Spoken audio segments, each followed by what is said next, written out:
Live from the city that never sleeps. 17 miles from Madison Square Garden, New York City. It's America at Night with Rich Valdez, America's favorite late-night talk program, featuring interesting guests from around the world and calls from across America. And now, here is your host, Rich Valdez. Hi there, good evening, and what's up, America? I am Rich Valdez, Valdez with an S, at Rich Valdez on all of the social media. And it's my pleasure to be with you. Happy Thursday. Our phone number, if you want to join the conversation, 833-4-VALDEZ, 833-4-VALDEZ. And it's an interesting time that we're living in where truth has become rather subjective. Now, I remember when I was in college, my freshman year, there was a lot of talk about relativism and how one can decide their own truth. And that was an idea. It was a philosophy. Some people believed that. Others didn't. But interestingly, today, this seems to be everywhere. Like no matter where you go, you run into this. Today, earlier, and I'm going to get into the big stories. Obviously, a lot of stuff going on today. We're going to talk about the submarine that, as we understand it, imploded. We're going to talk about lots of things, lots of the big news. But I want to talk about truth right now because truth seems to be what's really under attack, right? It really seems to be a battle for the data. And I was at my usual, right? I go to my Cuban coffee place and I get a café con leche. And we're talking and we get into a little bit of a disagreement because the barista tells me, well, you've got your truth and I've got mine. He's like, I don't know. It's like you read different things than I do. Your news is different than my news. I said, no, it's not that. That can be a thing, and it is. Obviously, you watch CNN, you watch Fox, you're not going to see the same stuff. Granted. But it dawned on me that this was the crux of every situation, right? The reason you have people that are unwilling to listen when you're having any type of dialogue is because they've already sold out to that idea. Now, as much as I believe in what I believe, I'm always willing to listen to the other ideas because sometimes you miss stuff. But it's when you stop listening that you get lost. Now, listen, there are things that are non-negotiable. I understand, right? My faith, right? My faith is not something that's like a little bit or a lot. And that's kind of how it started. I said something, I think I had a shirt that said, God over everything. And he says, oh, are you a big Christian? And I said, like in stature? And he said, no, like you believe a lot? I was like, I think being a Christian is like being pregnant. You can't be a little bit pregnant or a lot of bit pregnant, can you? I guess you can say maybe at a month and a half or 3 months pregnant, you're a little bit pregnant. But I don't think so. I don't think anybody uses that term like, oh, she's a little bit pregnant. You're either pregnant or you're not. And I think when it matters of faith, the same thing. You're either a Muslim or you're not. You're Jewish or you're not. Right? Unless you're Congressman George Santos from Queens, who is Jew-ish, Jewish, Jew-like. But all of us are what we are, right? Whether you're an atheist or agnostic or whatever.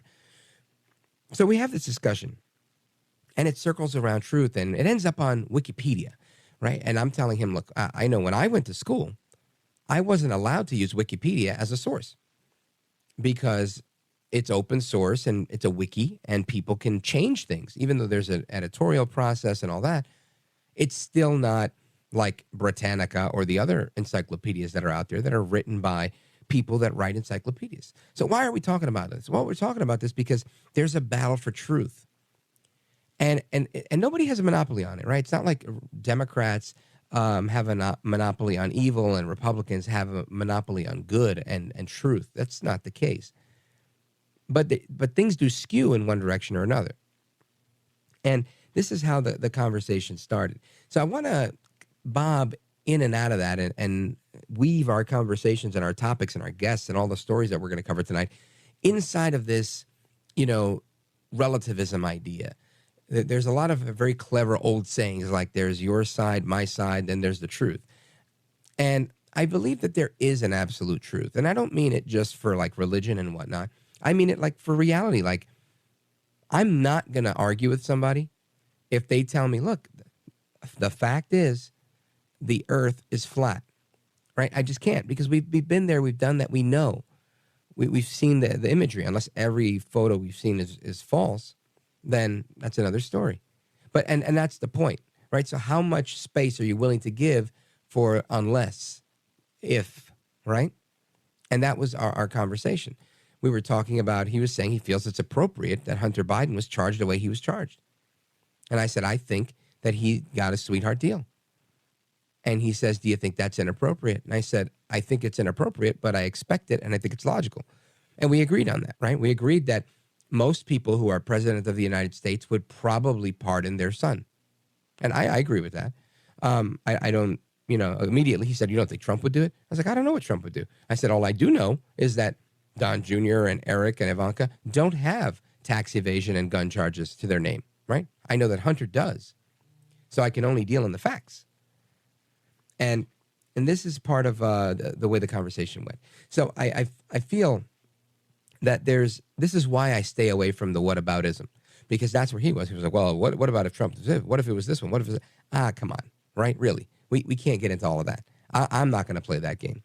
So I want to talk about Hunter Biden. I want to talk about the submarine. We're going to discuss a bunch of things tonight. We are also going to talk about this battle between Gen Z and the baby boomers, and a little bit on what's going on with China. You got to check in with China because they're always on the move. And I know some people think, it's repetitious. You know, it's the same thing. They hate us, they hate us, they hate us, and you beat them up. Well, yes, I think it's incumbent upon me and all of us to beat up China as often as we can. If we don't do it, who is? Definitely not our leadership, right? Definitely not Joe Biden. Definitely not General Milley or General Austin or what's his name? My favorite, who never knows how to tell the truth. Admiral Kirby, right? These guys, we can't depend on them for anything. So I want to invite you to call. If you want to join the program, please do. Bear with me. My voice is a little bit hoarse today. Had a lot of meetings early in the day, and allergies have been out of control, but we'll get through it together. The phone number is 833-4-VALDEZ, 833-4-VALDEZ. Don't go anywhere. This is America at Night with Rich Valdez.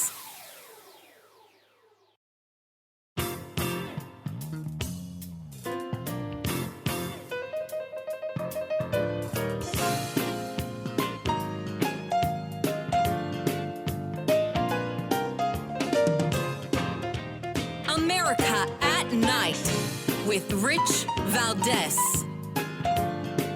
These whistleblowers report they have faced almost immediate retaliation. They say they tried multiple times to sound the alarm internally at the IRS and raise concerns with the Department of Justice prosecution team. Their concerns were not given fair consideration. One of the whistleblowers was passed over for a position when he was more qualified than the candidate selected by IRS leadership. And roadblocks have appeared in the course of their other unrelated investigations. Now that they have testified to Congress, they have been removed from the investigation. These individuals are risking their careers and reputations to do the right thing. All right, that's Representative Jason Smith, a Republican out of Missouri, just laying it out. And again, we've heard this before. It's a little bit more of the same, but I think incredibly important. We've had those whistleblowers on this show, and for the life of me, I can't figure out why nobody seems to care, right? It seems like certain things only happen in Congress, kind of like the Benghazi debacle we had. It was only litigated in Congress, never went anywhere else. Anyway, I want to get to the bottom of this. And who better than Jimmy Failla? You know him from Fox Across America, and you've probably seen him on Gutfeld. Man, I want to be on Gutfeld. What a good gig if you can get it. Jimmy Failla, welcome to the program. Hey, thanks for having me. Gutfeld is actually an easy show to get on if you're ever in New York. I sometimes host the show, and I will say this. Normally when you're filling in for the #1 late night show in America, you have big shoes to fill, but in Greg's case, it's a size 4. So it's not so bad. That's so great. Bad, but thanks for having me. Yep. You bet. Anytime. So let's get to the bottom of this, right? Because, I mean, I think this is just a lot of political shenanigans, but I'm interested in knowing your take, and do you feel, I like to always look at things like, I live in this world of radio and I used to work in government, so I see things a certain way, but I realize there's a lot of people out there that are driving trucks, ambulances, police cars, you name it. They're working and they don't live for politics. This isn't their thing. They check in for a little bit every day. They check in with your show, they check in with my show, and they keep it moving. Do you think the American people are hip to what's going on, and do you think they care? I think they would care if they were hip to what's going on. I mean, the truth is, the media has worked pretty hard to shield them from this story. Whether it was killing the Hunter Biden laptop story in the run-up to the election or even in the aftermath, there hasn't really been any wholesale attention paid to the fact that Hunter Biden, clearly is doing things that you or I, the average American, would wind up doing significant jail time for. And at the very least, we'd have the IRS all over us. You're talking about a guy who's gotten millions of dollars from foreign entities while his dad was the sitting vice president. And oh, by the way, the money got funneled through 15 different shell companies, none of which have a business. Have you ever gone out to dinner with your friend, like engaged in a legitimate business transaction where you owed your buddy $100 and you were like, just do me a favor, send the money through 15 different companies and then it'll end up in my grandkid's bank account. That's not kosher. You know what I'm saying? 100%. And I think if it were presented that way more often, people might buy it. But I think there's a general sense of people saying, you know what, but they're politicians. They're like gangsters with ties on. They don't really care. No, the truth is, as you hear a lot, there's obviously two different Americas. For instance, like I've been audited twice by the IRS because apparently I have the wrong dad. And if anybody tells you they don't go after the little guy, I spent most of my life in a taxi in New York City. And I literally got audited when I was making $17,200 a year. I don't mean to get the ladies in the audience aroused. I know nobody likes to show off, but I was making about $17,200, and they brought me in because they were skeptical that I could even be surviving at that level of income in New York. You're making 17 grand as a cabbie in New York? At the time I was. The thing about driving a cab is you get paid weekly, very weekly, as a matter of fact. And, incredibly weekly. Yeah, I know. You ain't kidding. And I was on the road doing stand-up, and I didn't have a lot of declarable income. And at the time, they brought me in because I had high fuel expenses. Because as a cab driver, you're filling your car up a few times a day. But the point is, look at the level of income they're scrutinizing. Everything the Democrats tell you about the rich paying their fair share, there doesn't seem to be any interest in making Hunter pay his fair share. And never mind what's so preposterous really quickly is if this guy evaded taxes on millions of dollars, which we now know, isn't it a little insane that they're not going after the source of the income? They're just taking his word for it. Like, that wouldn't happen to you or I. And that's where the average American, who's kind of a casual consumer of politics, should know that, this is a scam. And if it's the standard going forward, we're really living in two Americas. Nobody should be cool with that. Folks, we're on with Jimmy Failla. You know him from Fox News. You've seen him on Gutfeld, and he's all over the place. Funny guy, great guy. Now let's continue. I see here, I know nothing about this story. This is a shame on all of us for not being up to speed here. What's going on with keeping bacon in the baseball stadiums? That's funny. So there's a minor league baseball team that's being pressured. They're called in Macon, Georgia, there's a minor league team called the Macon Bacon. MACON, but yeah, you got to make it bacon. So there is a local environmental group that is also like a health-aware group that's pressuring them to remove bacon from their namesake because of the health connotations of bacon and the potential to get higher rates of certain diseases. But it's like, dude, if you're going to a concession stand at a minor league game, you're not doing it because you care about your health, okay? Minor league stadiums are where you go to test your immune system. In fact, the idea that I spent in the summer of 2019 eating 5 hot dogs a game watching the Scranton Yankees is why I believe my immune system was strong enough to handle COVID. That and the fact that I drove a taxi in New York City. But essentially, the best immunity ever. Oh, you ain't kidding, man. I've caught things my doctor hasn't heard of. Like it's bad when your doctor's on Google. It's never good. But This is another example of like left-wing groups trying to force their values on everybody else. That's what keeps happening in this country. Like whenever we talk about marketing, like Bud Light getting in trouble or something like that, the reason it's happening now is marketing firms used to try to pique the customers' values, to pique their interest. But now what they're trying to do is flat out change them so they can get a higher, DEI score for their company, higher ESG score for their company, social credit score. So what used to happen is, we had marketing firms like Mad Men, but now we have Mad Them. And Don Draper is now Dawn Draper. And every single thing is getting sold to you for reasons other than why you would traditionally buy the product. You didn't go into the beer fridge going, hey, do any of these guys have a spokesperson that's a man in a dress?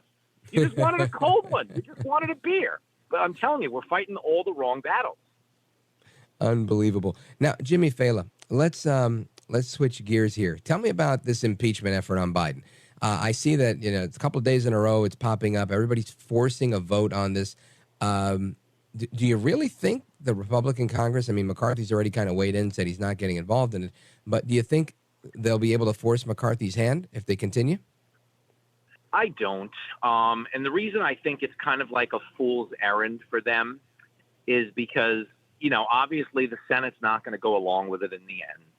And they're going to wind up looking, sadly, the Republicans don't do this as well as the Democrats do. Yeah. The Democrats, being the party of Hollywood, they sold their impeachments. In fact, they went as far for the second one to bring in a Hollywood producer. Right, for that J6 hearing. Incredible. Yeah, like they literally produced it, with all the bells and whistles, hair and makeup, you name it. And, the truth is the Republicans will just look obstructionist and politically petty, whereas the Democrats, because they lead on emotion, they're very good in this day and age where people are so intellectually lazy and their emotions are their facts. The Democrats are good at catering to emotion. That's pretty much the way they advance every policy agenda item is vote our way or people will die. Vote our way or you're a bigot. It's crazy, but that's what went on yesterday with Riley Gaines on Capitol Hill. She's being told, let biological men swim against women or they're all going to die. Where's your sense of consideration? Which is crazy. You know that. And, the only thing I would say to your audience really, really quickly is when it comes to like men competing against women, okay, the winner of the New York City Marathon the men's winner beats the women's winner by 15 minutes. Okay. That's a really big advantage. That's 3 miles in a race, or if you thought of it like the movie Rocky, if you took Rocky 3, if Mr. T changed his name to Mrs. T and fought Adrian instead of Rocky, you'd all bet your money on Mrs. T. And that's everything you need to know about whether or not it's fair. I love it. Jimmy Failla, let everybody know where they can follow you and keep up to speed with what you're doing. Oh, man, you just got to listen. FoxAcrossAmerica.com is where you can get my radio show. You can also get the podcast. And I'm on the Fox News channel all weekend long. I'm not really getting booked as much as it looks. I just sneak onto the set. And it's live TV. They can't throw you off the set once you're in the shot, Outstanding. Well, brother, thanks for checking in with us. Hoping to do it again with you really soon, everybody. Jimmy Failla, give him a follow, check him out, and Godspeed to you, brother. Keep it up. You too, my man. This you're ready. Take All care. right. Yes, sir. All right, folks, more to come straight ahead. We're going to talk about this submarine implosion, which some are suggesting the Biden administration knew. The Coast Guard, everybody knew what was going on Sunday. Why did we maintain the charade? Was it to control the news cycle? Who knows? We're going to check in with Jonathan Gilliam, former Navy SEAL and FBI agent. He's coming up next. Don't go anywhere. It's Rich Valdez, America at Night, and we're coming right back.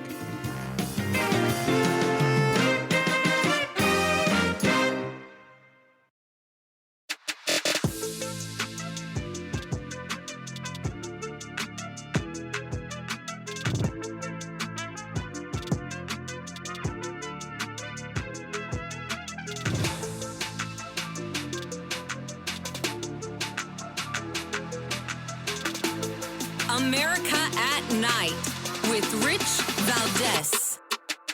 This morning, an ROV, or remote operated vehicle, from the vessel Horizon Arctic discovered the tail cone of the Titan submersible approximately 1,600 feet from the bow of the Titanic on the seafloor. That is Rear Admiral John Mauger. He's the 1st District Commander for the United States Coast Guard. announcing that this vessel, this submersible, imploded, and they found particles of it. Now, that was my initial thinking when they said it gone missing. I was thinking, how does it really go missing? Is it going to sink? It's a submarine. So it either popped or exploded, or, something happened to it. It crashed into something, maybe got stuck. But I didn't think that there were going to be survivors. When they started saying it was 12,000 feet below the sea level, I thought, man, this sounds very unfortunate. But I want to bring in former Navy SEAL, former FBI agent, Jonathan Gilliam, friend of the program. You've heard him here before, because he's got a unique perspective on these things, and I've never been on a submarine. Jonathan Gilliam, welcome back. Hey, good to be with you, my friend. You bet. So what's your take? Do you think that this is on the level? Do you think they knew? I guess the real question is, what did they know and when did they know it? A lot of people are saying people dragged their feet here. Well, I don't know why. I mean, goodness, the size of the area which they searched was tremendous. I did see a report that the Navy, and why this is being reported, I have no idea, because there's no need for anyone to know it, okay? The Navy is reporting that they used some secret technology and that they heard the implosion when it occurred. Now, whether they heard it as it occurred or it was recorded and then reviewed later on, and that's one of the ways that they helped determine that in the location that it was at, that could actually be the case. But regardless, they found it. I don't know why we have to tell people the reality of the technology that they use. They could have just said it was spotted, they found it, and left it there. So I think people that are concerned whether or not they're dragging their feet, it doesn't matter in this case, because most likely the vessel imploded, which means they were all killed instantly. And it doesn't matter if it took them, 2 hours or a week. The fact that they found it in the time that they did and the size of the search area is more impressive than what most people really can understand.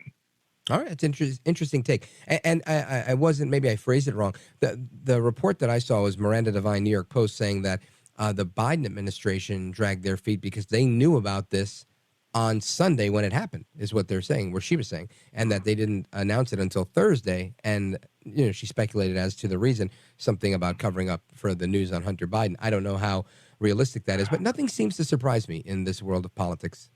Yeah, that doesn't surprise me either, and that very well could be. But based on that report that I saw about the technology, that may be why it was delayed. I mean, I don't put anything past the Bidens. I could totally see them using this. I mean, heck, he uses his own son's death to make it sound like he has something to do with the Iraq War and nonsense like that, just to make Joe Biden does it to make himself look better.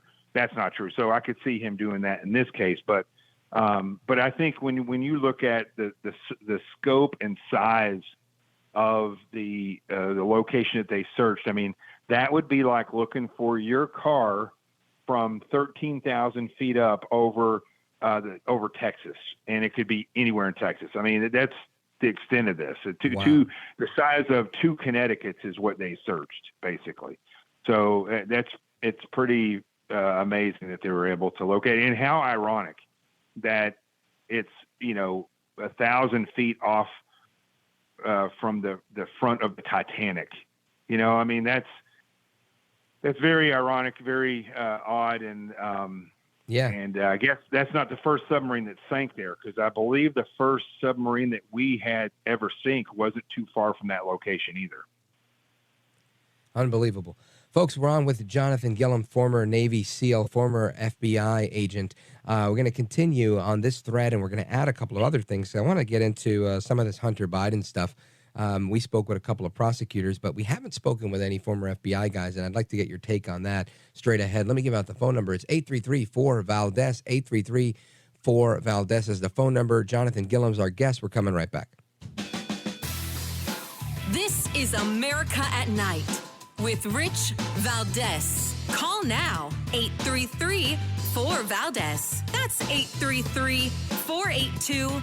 5337 833 4Valdez. That's Valdez with an S.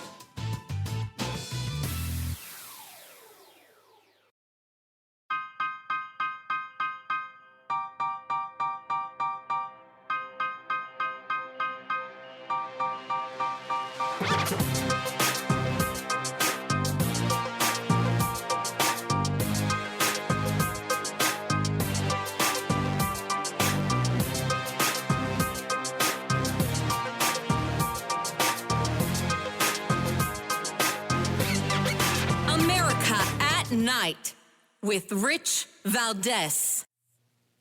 All right, welcome back. Our guest is Jonathan Gilliam, and he's a former FBI agent, retired Navy SEAL. Jonathan Gilliam, earlier today, there was a press conference on Capitol Hill. I'm sure you heard about it, where the several members of Congress surrounded Representative Jason Smith and saying that, just reiterating that these whistleblowers are saying that they were told to lay off of the whole tax issue on the Hunter Biden investigation. And we've seen the indictment against him, or at least what he agreed to plead guilty to, the plea deal. And it seems to me he's getting a deal that is better than what most people would get, from what I gather. What's your take on that? Yeah, I think one of all these whistleblowers, all right, we have had no whistleblowers come out and say that Joe Biden is getting a raw deal, or that they were forced to manufacture evidence against Trump, right? There's been not one whistleblower that's ever come out and said any of that stuff. All these people from multiple agencies have all come out and said the same thing, that they were pressured to suppress evidence, or they just couldn't move an investigation forward, or when they said they didn't feel like it was ethical or legal to take part in something, they got punished for it that had to do with Trump. So I think that alone is, that is enough evidence. If this was a public corruption case that was going forward, I think that's enough evidence right there to potentially get a conviction in a fair court.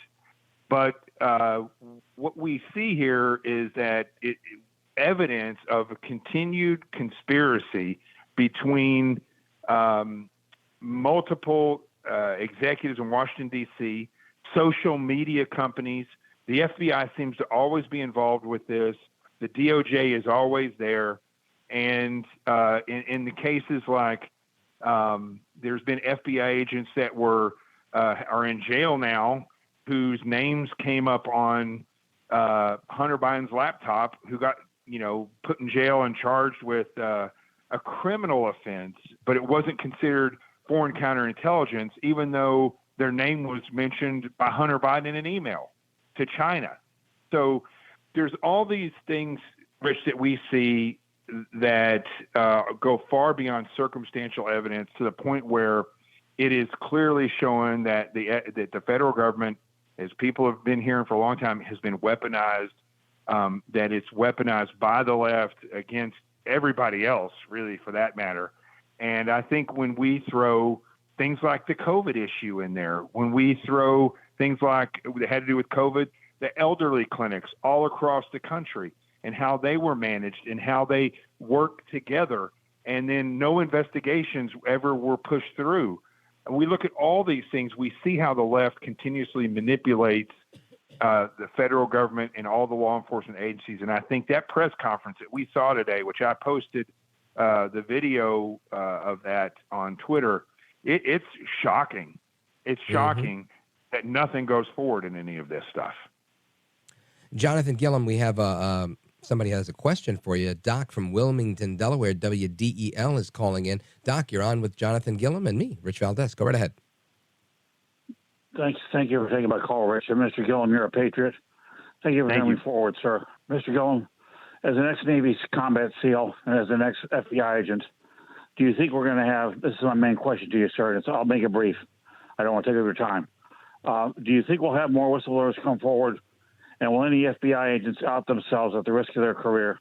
or DOJ people at the risk of their careers, as people have done so far, sir, out themselves to in the Hunter Biden case or other cases. Your thoughts, sir?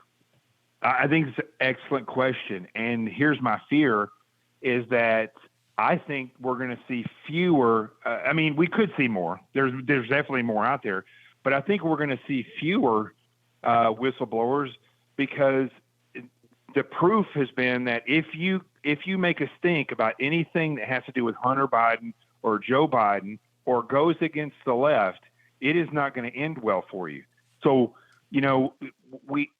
they get a lot of people in the FBI and all these other agencies to get a lot of flack because people say, well, why didn't you come forward? That's the, patriotic or the ethical thing to do is come forward. But it's his history as of recent time has shown that if you come forward and blow the whistle, your career's over with. So we're in a bad predicament. And here's what I think. So that's the problem. I'm gonna give you a solution for that problem.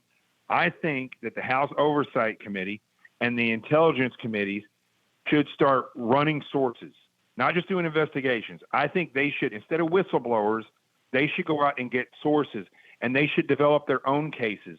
They should find out from the people in the FBI and in the IRS who's in charge of these cases that keep oppressing the evidence. Who are the agents that are working these that seem to always be involved? And then find out things like the Burisma source that they had that came forward with all this information on these 1023s. Find the guy, offer him more money and protection if you have to. That's what Congress should start doing. There's no law that says that they can't do that. And that's what these committees should start doing. And once they get enough information, they should take that evidence and carefully find a judge, a federal judge, that will take that case forward. And that is probably the only way that any of this stuff is. Just skip the Department of Justice, skip the FBI, do their own investigations, run their own sources, develop their own cases, and take it to a judge. Well said. Excellent analysis. Doc, thanks for the call. I appreciate it. Jonathan Gilliam, stick with us. I want to get your opinion on whether or not we get a President Harris should Biden run and win. That's a scary proposition, but I know that you've had some discussion on that recently. We're going to discuss that and more on 2024 with Jonathan Gilliam straight ahead. Don't go anywhere. This is America at Night with Rich Valdez.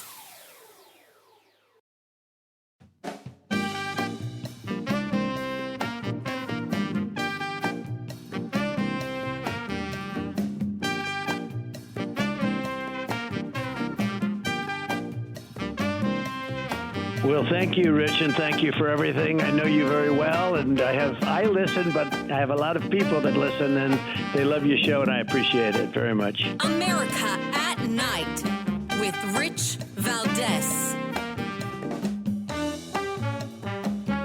All right, America, welcome back. And our guest is Jonathan Gilliam. You can check him out at jonathangilliam.com. That's Gilliam, jonathangilliam.com. Former Navy SEAL, former FBI agent.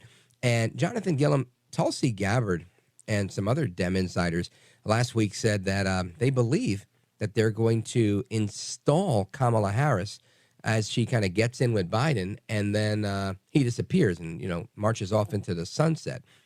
Do you believe that analysis is accurate? Yes or no? I mean, it could be accurate. I mean, listen, there's two huge things in what you just said, right? One, let's just start backwards. Sure. Washington insiders who hate the Democrat Party, who've been shunned by the Democrat Party, are more likely to tell the truth than people who are actively participating overtly in the Democrat Party. The second thing is Tulsi Gabbard is a leftist. And Tulsi Gabbard, the only reason why she hates the Democrat Party is because the Democrat Party hated her first. And why they hate her, I don't know. I have my speculation for my reasons why. But people should realize that while they're praising Tulsi Gabbard, she's never said that she denounces abortion. She has never supported the Second Amendment. She supports Bernie Sanders. She marched with Antifa.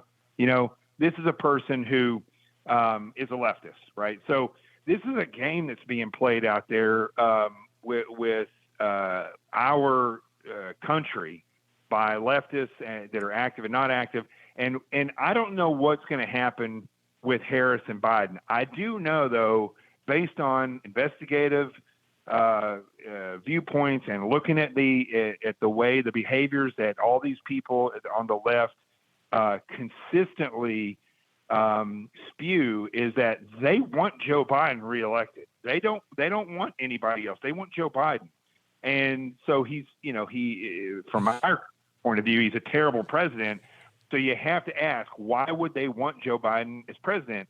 And it's because he's not a president. He is a criminal that sits in the office of the president of the United States and utilizes his position in power for monetary and gain of power, and that power is shared with other leftists. I don't even know if Joe Biden's a true leftist. I think he's just an opportunist, and that's where he fell. So I agree with you. I think it'd be a nightmare whether it's Harris or Biden. The weird thing about Kamala Harris, though, is that I know several people that are in law enforcement in San Francisco. This is back, in the day when she was a prosecutor, and they said the person that she is 180 degrees out from the person that they knew.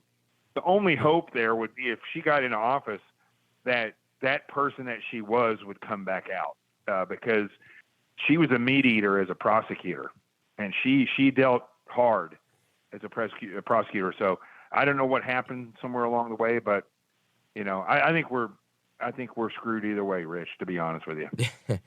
Jonathan Gilliam, I think that you're right on everything. And your analysis on Biden, I think, is the same exact situation for this woman, Kamala Harris, the vice president. I believe she's an opportunist, and she needed to be tough, so she was tough. Now she needs to be, very leftist sympathizing, so she is. I think that's it. Her game is power. Now, you brought up something really good. I'm not a fan of Tulsi Gabbard. I don't know her. I've invited her on this program when they had sent the pitch to the show and invited her on, and she didn't accept. And Tulsi, if you're listening, please come on and prove to us you're not a leftist. I know you denounced the Democrat Party, but I have no reason to believe that. I agree with you. She was the co-chair of Bernie Sanders' presidential campaign committee. He's one of the biggest leftists out there. I like to call him AOC's communist grandpa. So, if you can support that guy, I don't know how on earth, people have called here saying she should be Trump's running mate. That's absolute insanity to me. But I agree with insanity. You. What you said you had your own reasons. Share with me, because I'm very curious.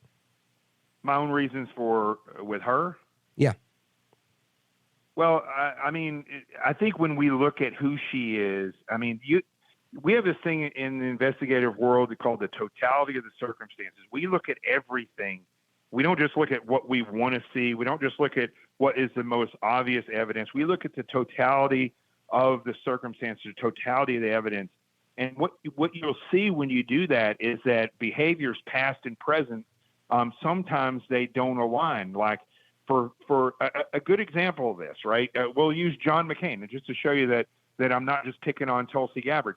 John McCain did a heroic thing way back when he was a POW, right? But the rest of his career in the Navy was not that great.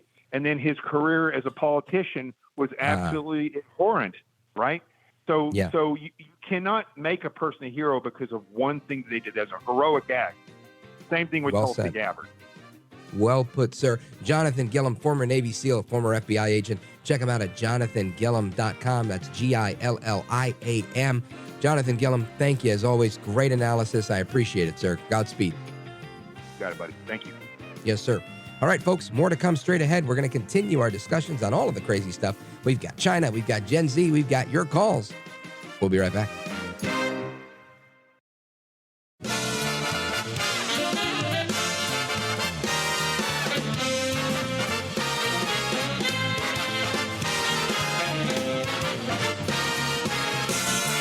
Live from the city that never sleeps.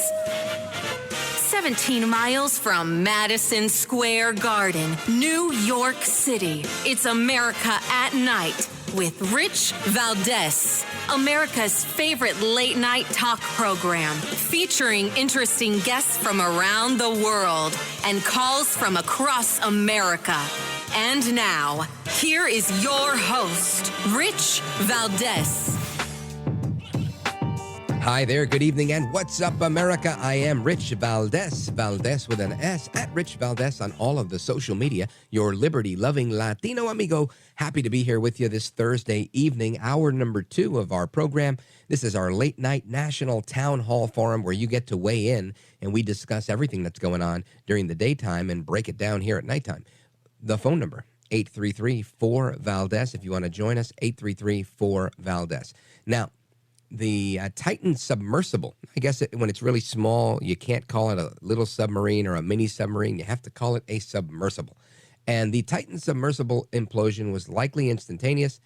The 5 victims, it's being reported here from an expert that they didn't know they were having any pain.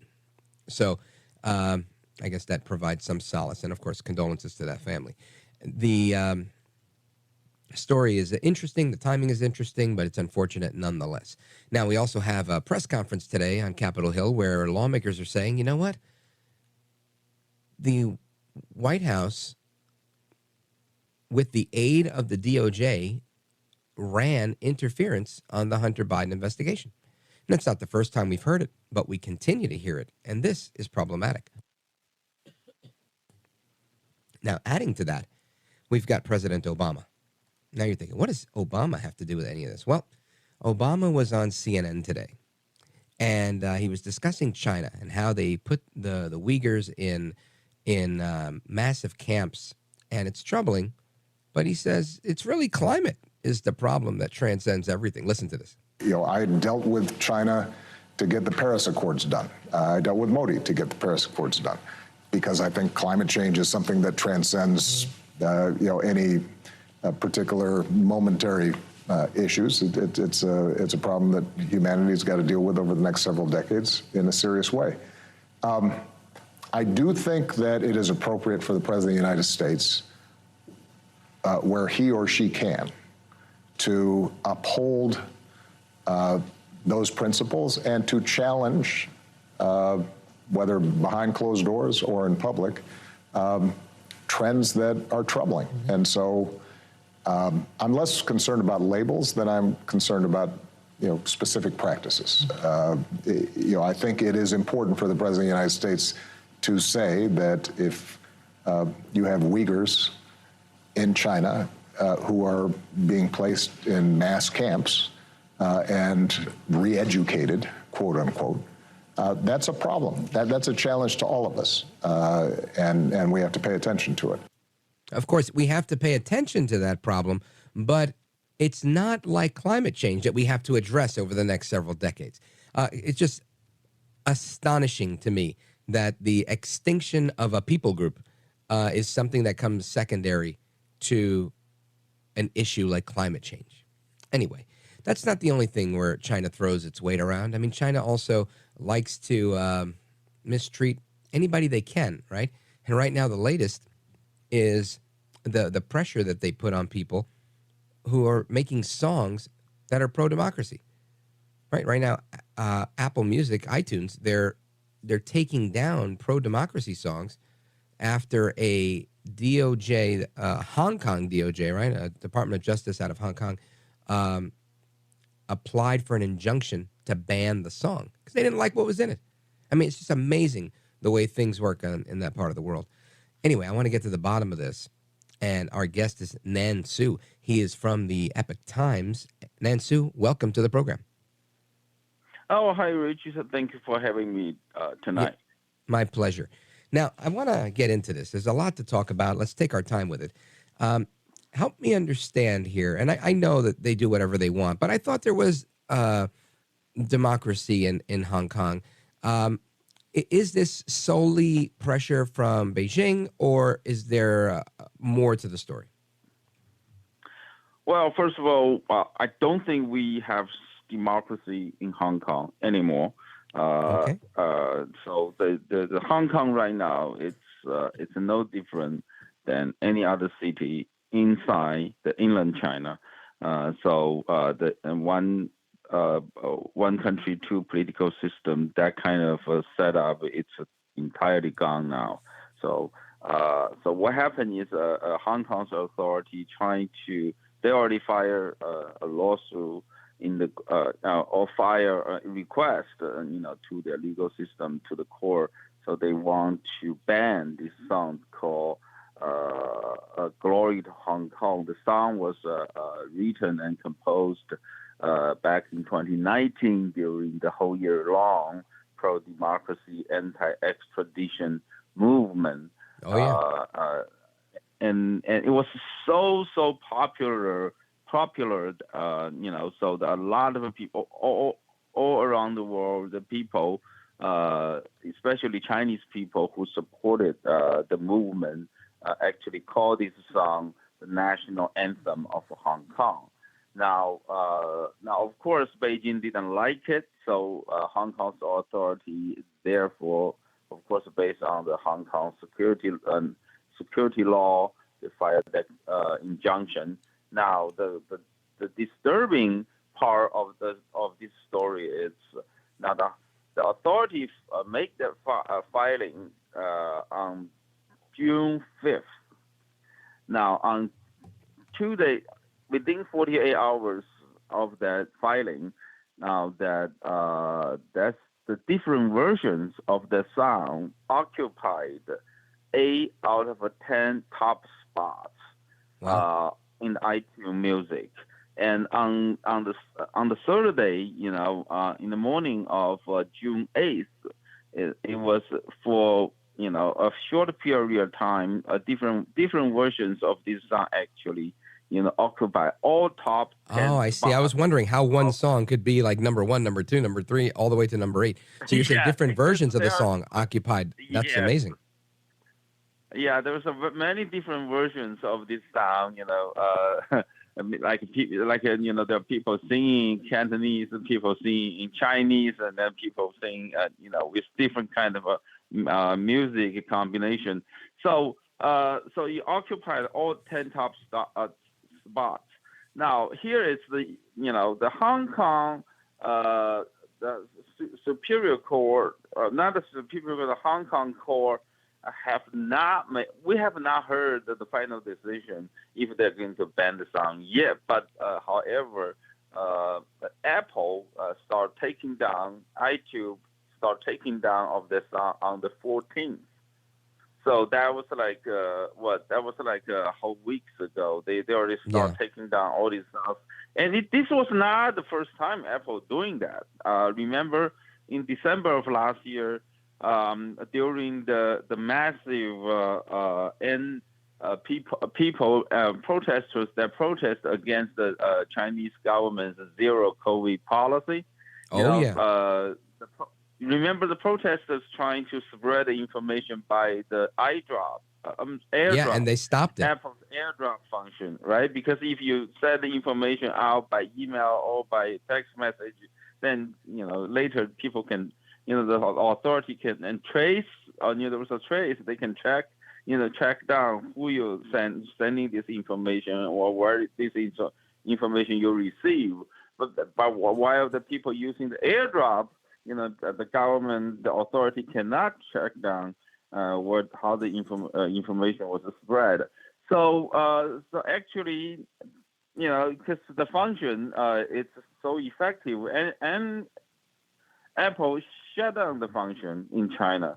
So it's disturbing that American corporations actually can do that in China. Well, I believe, and again, you correct me if I'm wrong, you are the senior investigative reporter for the Epoch Times. I feel like you're up to speed on this better than me. But my thinking was back when they did that with the airdrop, that was purely Beijing putting pressure on Apple. Do you think that's the same case now? Or is it like pro-Beijing politicians inside of Hong Kong? Yeah, it's either that or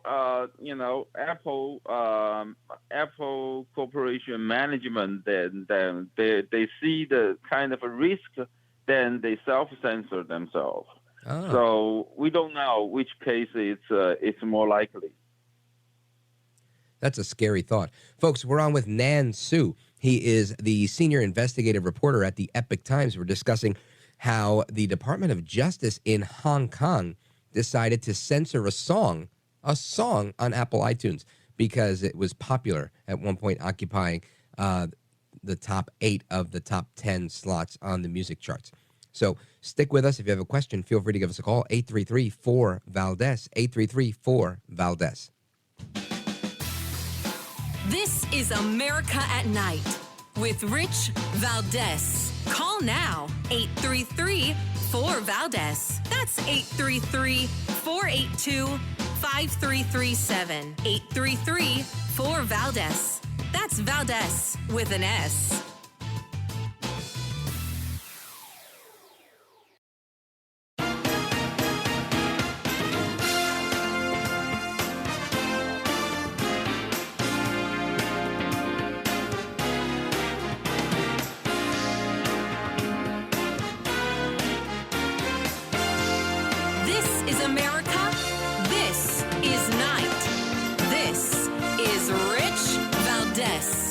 China, Mr. President. Can Secretary Blinken ease tensions with China on this trip, do you think? Sure. Well, look,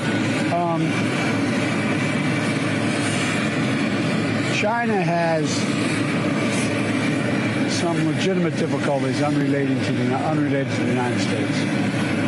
And I think one of the things that balloon caused was not so much that it got shot down, but I don't think the leadership knew where it was and knew what was in it and knew what was going on. I think it was more embarrassing than it was intentional. So China's got everybody making excuses for them, whether it's Apple or Joe Biden. Our guest is Nan Su, senior investigative reporter from the Epoch Times.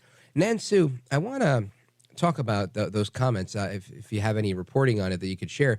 Because Biden's comments to me are concerning, where it seems like he refuses to place any culpability on China. Is this a trend that you've reported on in the past? You mean about the spy balloon? Mm-hmm.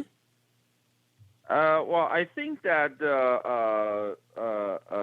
President Biden's comment, to a certain extent, it's probably what has really going on. The top leadership didn't really know every detail of that the spy balloon process. But however, it's you don't expect that the top leadership know every detail of every operation. So they usually just receive certain general instructions to do something, right? Once they gave the general direction of the movement, then every level of the government and then military, they would decide how they are going to pursue it. So that's just the process. So you don't use that process to make an excuse for the Chinese top leadership on doing these kind of things. Now, let me ask you a question. Let us presume, and this is hypothetical, of course, that there was an American spy balloon over Beijing, and they shot it down. And they turned around and said, this is a very serious offense. We don't appreciate it. And Biden were to say, well, I didn't know it was there. Do you think that they'd believe him, or do you think that, he'd just be playing coy? Well, they will make no apology for shutting it down. And they will not make any excuse for President Biden. So I think that we just need to really focus on the fact. The fact is this is American sovereignty, and you shouldn't send a spy balloon to American, to the sovereignty that sure. is supposed to belong to the United States. You're just not supposed to do that. Right. Yeah, I agree. Nan Su, let everybody know that's listening how they can take a look at your columns and follow the work that you're doing with the Epoch Times. Oh, yeah. Just go to the epochtimes.com. It's EPOCH, epochtimes.com, and you see all our publications, all our reports. And specifically, I want everyone to go to the website or just Google The Final War. It's a newly released documentary that talk about the Chinese Communist regime's 100-year plan. They actually have a 100-year plan starting from 1949 when they took over control of China. They have a 100-year plan by the year of 2049 to take down the leader of the free world, the United States. Wow. Say it again really loud, really clear. The name of the documentary. It sounds really interesting. The Final War. The Final War. Wow, that's really good. And is that available now on Epoch TV, or how do we watch it? Yeah. It's all you need to do, just the easiest way is just Google it. You will come out on the top of the search, The Final War.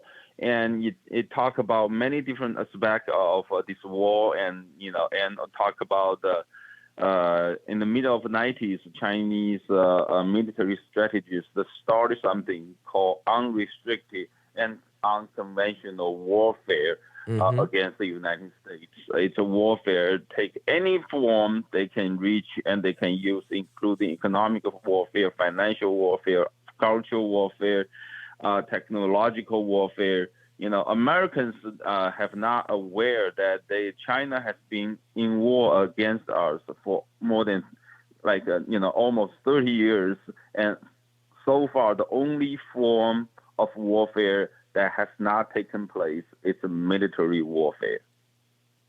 And it seems they're so effective at this unrestricted warfare that they don't really need the military power because they can do so much with the other methods.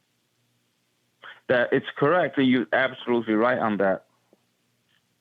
What a shame. Folks, check out the documentary, The Final War. Nan Su, I appreciate you coming on with us. The website, again, is theepochtimes.com, theepochtimes.com. Nan Su, thank you for being with us. Oh, Rich, thank you for having me tonight. It's my pleasure. Good luck with everything. Now, straight ahead, we're going to continue our discussions where there is now a battle, a debacle between Gen Z and baby boomers.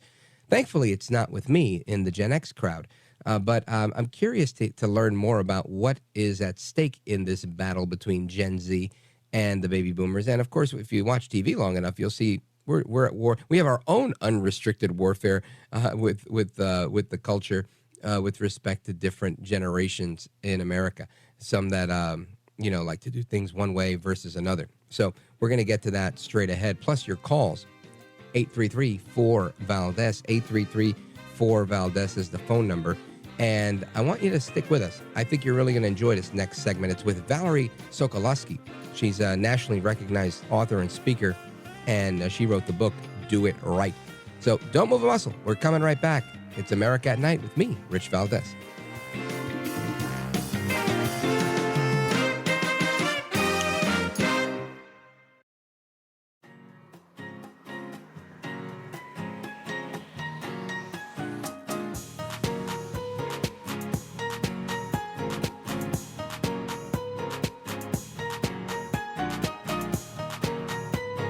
Call now, 833-4-VALDEZ. That's 833-482-5337. 833-4-VALDEZ. That's Valdez with an S. All right, America, welcome back. Rich Valdez. And we're having a discussion here, right? A discussion on Generation Z calling out the baby boomers for their annoying workplace habits. There's a new survey that's out, and the youngest workers are, stepping now into America's workforce, and they're going at it with the oldest group of workers in America, and it's leading to some interesting habits that they say are irritating to the new workforce, the Gen Zers. We're going to talk about it. Our guest, Valerie Sokolosky, nationally recognized author and speaker. She's the author of Do It Right. Valerie Sokolosky, welcome. Thank you, Rich. It's a joy to be with you this evening. Oh, thank you. Likewise, I appreciate you coming and helping us through this because, I got to tell you, I have 2 children. I think they're both in Generation Z, but I still don't understand them, right? And not because they're my children. I think it's an interesting generation to understand. Now, I'm looking at an article where the headline is Generation Z calls out baby boomers for annoying workplace habits. And it's in Fox Business. And I'm wondering if you could walk us through this, because I find of all the things we could bicker about, why this? Just one more thing, Rich. Just one more thing to talk about. Well, first of all, it's sort of sad when we generalize and group any group, the boomers, the Gen Zs, the millennials, quote, they're all like this. This bothers them. And I will just say, as someone that goes in and out of corporations doing leadership workshops, I find that the Gen Zs who are in attendance are extremely bright. They have so many talents that they bring to the table. And then on the other side, when I'm working with the executives in the companies, most of them are very appreciative of what they bring to the table. So you can read these articles and so forth, but I think it all goes back to an individual, a person who's a Gen Z, a person who's a boomer. So it just bothers me, I guess, Rich, when we're clumped together as if we all think the same thing. You and me both. I try not to be a collectivist by nature, and I appreciate individualism. And it's something that my Gen Z daughter always reminds me of. She always says, Dad, don't group us because we're all individuals. Mm-hmm. And it really bothers her. That's right. What are some of these annoying habits? Well, so I'll share with you what I hear from both. The boomers that I talk with are bothered by the fact that Gen Zs, quote, want to have it their way, the way they want to do it. Now, this is clumping again, so forgive me for this, but it's the question. And so and I'll give you an example of I was talking with 4 people who were on a panel, and each of these were executives in different industries, and they all were in the process or in the aspect of working with Gen Zs. And so I asked this very question, like, well, what are they like? What's it like to work with them and so forth? And to the person, they said, what we appreciate about them are their gifts and their talents. What we don't appreciate about them is some of them tend to be, what about me? What about me? I call that Rich whamming, W-A-M. What about me? What about me? What about me? What about me? It's not all about you. There's other people involved. Sure. So that's a long answer for the short question. And forgive me, but I feel like there's always been generational conflict in any workplace, right? If you go, there's always the new guy, the old guy. This doesn't seem new to me. No. Is it something that's just going unaddressed, or is it exacerbated to a point that's more noticeable than years past? What say you? Well, I'll just say I think that the clumping of information with an article or survey or anything else is dangerous. I will tell you that the leaders that I work with are tending to be very flexible with flex time and with the employees, because you know what? Leaders are all about, if you're a leader, you expect people to follow you. If you turn around and no one's there to follow you, then you're not leading anywhere and anyone, right? So most leaders I work with are very willing to compromise, to collaborate, to try to come up with a solution that works for the company. And I think the issue there too, Rich, is we forget about, it's all about the customer.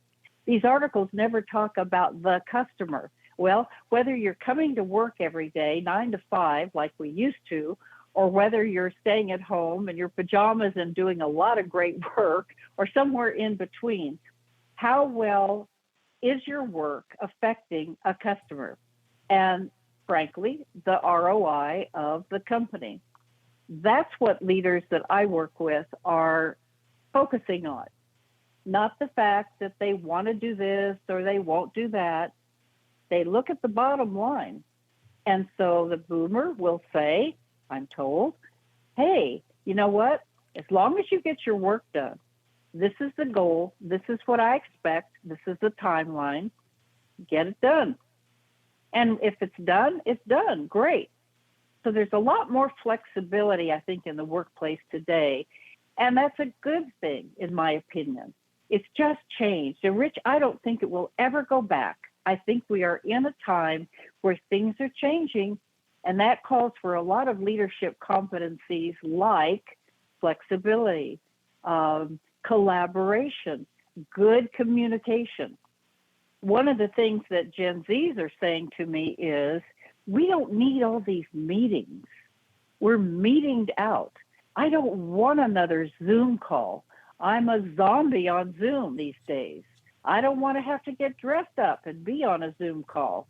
So, gosh, I may show up in my whatevers. Yeah, So well, I can give an amen to that. Okay, and so I was going to throw it back to you. What do your children say to you about this? You know, my kids, and that's the funny part. They never really complained about anybody. They've always complained about me. I'd say, did you hear about whatever? And they'll be like, no, we don't watch the news, Dad. And that's they say it all the time, like in unison. We don't watch the news, Dad. And it's very funny. But I'm like, you got to know what's going on. Like, how do you check the weather? And they're like, we look at our phone. And I was like, oh, okay. It's just new habits for different people. But folks, we're going to get to your calls momentarily, as well as a little bit about Valerie Sokolosky's book. She's a leadership development expert. You can find more about her at valerieandcompany.com. She wrote the book. And let me see. Hold on. Don't go anywhere. Do it right. There you go. Right. Thanks for bailing me out. Yep, you're right. My screen froze. Do it right. And we're coming right back. Don't go anywhere. This is America at Night with Rich Valdez. Call now, 833-4-VALDEZ. That's 833-482-5337. 833-4-VALDEZ. That's Valdez with an S.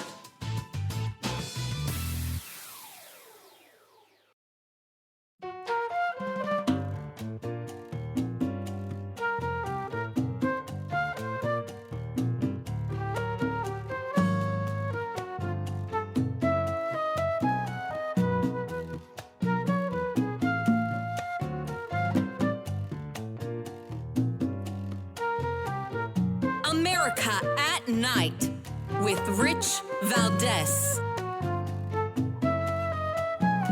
All right, America, welcome back. We're on with our guest, Valerie Sokolosky. She's the author of Do It Right. Valerie, tell us about the book. Oh, thank you for asking. You know what? It is a really quick tip. There's just categorically, everything is in quick little snippets of tips. For instance, how to show up professionally, several tips. How to communicate with clarity, several tips. So it's more of a quick read instead of a book that you're going to absorb. You can pick it up and get answers really quickly. What are some of the questions that you answer in the book? Oh my goodness. I tell a lot of stories. I think stories are sticky. And on that note, so to answer your question, the categories are your image, how you show up, as I say. You know, when you get to thinking about a person, there's two aspects of us.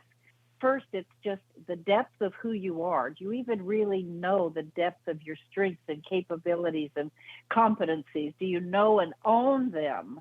That's the inside part. Then the external part is, so how do you show them? How do you demonstrate them out in the workplace and in your community and in your family and so forth? So internal and external.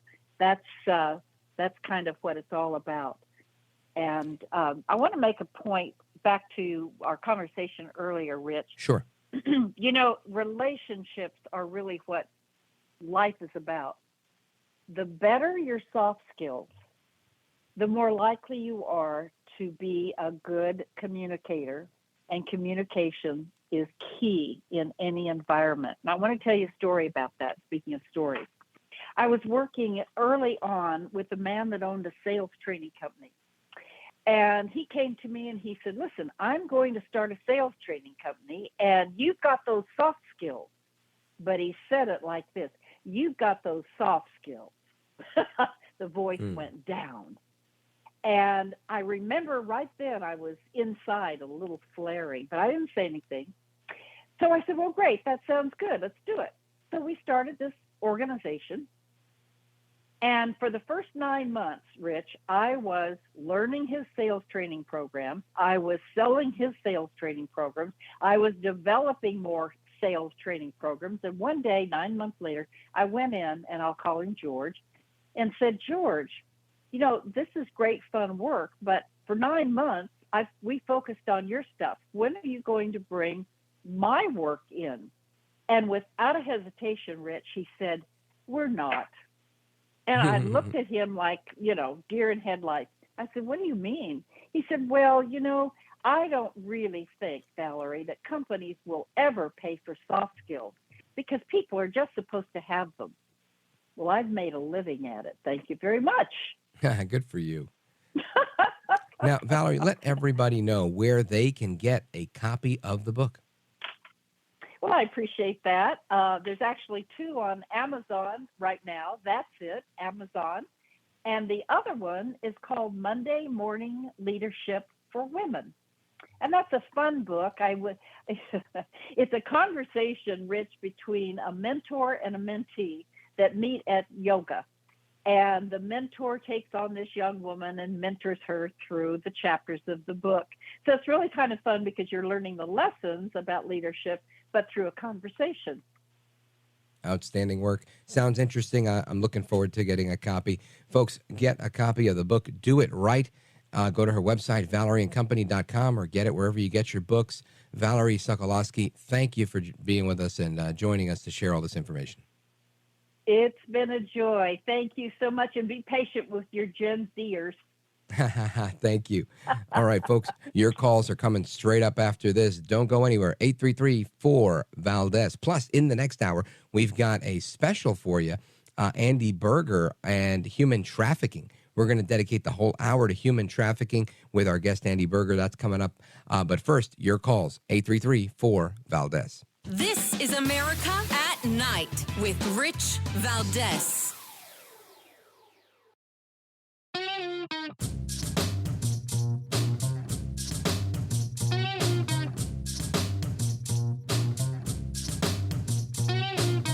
This is America at Night with Rich Valdez. All right, America, welcome back. Rich Valdez, at Rich Valdez on all of the social media. Make sure you chime in online. Check out the website, richvaldezamericatnight.com, and give us a call, 833-4-VALDEZ. Let's go to Paul, Streetsboro, Ohio, WNIR, near Akron. Go right ahead. Yeah, hi, Rich. Welcome. Okay. I've been listening to that last segment about 7 minutes, and I'm just, first, could you clarify what she just said? I heard her refer to Gen Z, go easy on them. I heard her refer to a few things. But sure. What the topic was about a couple of things. We had 2 separate ones. The first one was there is a rift that's being reported by a new survey put out by Fox Business, that Gen Z workers find certain habits of baby boomers to be very annoying. Some of those habits are like having meetings, per se, which I'm not a Gen Zer, but I've always felt that meetings are very unproductive, right? It's just a great way to waste time and for people to listen to the sound of their own voice. And I think for that, just get into talk radio, right? This way, it's an optional meeting. You can meet here for 3 hours or not, but don't do it while we're all on the clock. So that was the first part of it. The second part, we were talking about the tips that she offers in her book. Did we lose you, Paul? No, I'm here. I said right. So what's on your mind? I think that the world has turned into something that 5 years ago, and actually beginning 10 years ago, but 5 years ago and lesser is being recognized, but it's still here, the gig economy. Right? Oh, yeah. Okay. Now, for the last 5 years, in fact, I'm over here in East Ohio from Michigan to check up on some blood pressure machine kiosks, the ones at the pharmacies and places like that. You sit down, you put your arm in the cuff, and it checks your and it blood gives you a pressure. reading. Yeah. And the company that I started with 5 years ago got bought by a company in Texas 3 years ago. And we're still trying to work out the bugs. And then about a year ago, they hired a woman as an operations manager who is trying to change everything. Yeah. And it's like... Is the woman they hired a Gen Z person? No, I think she's like close to 50. Well, I mean, it's not that uncommon for people to take over a company and change the way things are done. We're seeing it with a lot of companies, not the least of which is Bud Light. They're saying that when this new company took over for that brand or whatever, when they sold Anheuser-Busch and some other company acquired it, they've made all these decisions like this current controversy. So I think we see that pretty regularly. Lamentably, some people are willing to hurt their brand throughout a transition.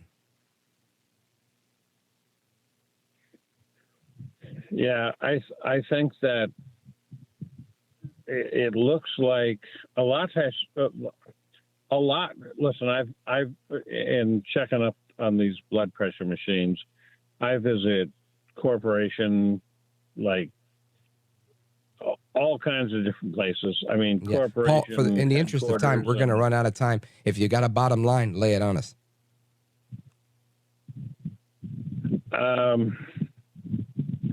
Things are changing really fast. For the best or for the worst? Nothing's going to be like it used to be. Is that good or bad? There's no retirement on the economy anymore. No retirement. So you feel people will have to work forever? People are being used. That's what I would say. People are being used. All right. Well, thank you. Took a while to get there, but we got there. Thank you, Paul. I would love to have known why you think people are being used. That would have been good. Good conversation. Maybe we could do that the next time you call in. I appreciate the call. We're going to have a special with Andy Berger coming up on human trafficking. Plus, I want to share a story with you about my kid and her graduation yesterday. And very interesting. Anyway, don't go anywhere. It's Rich Valdez, America at Night. We continue.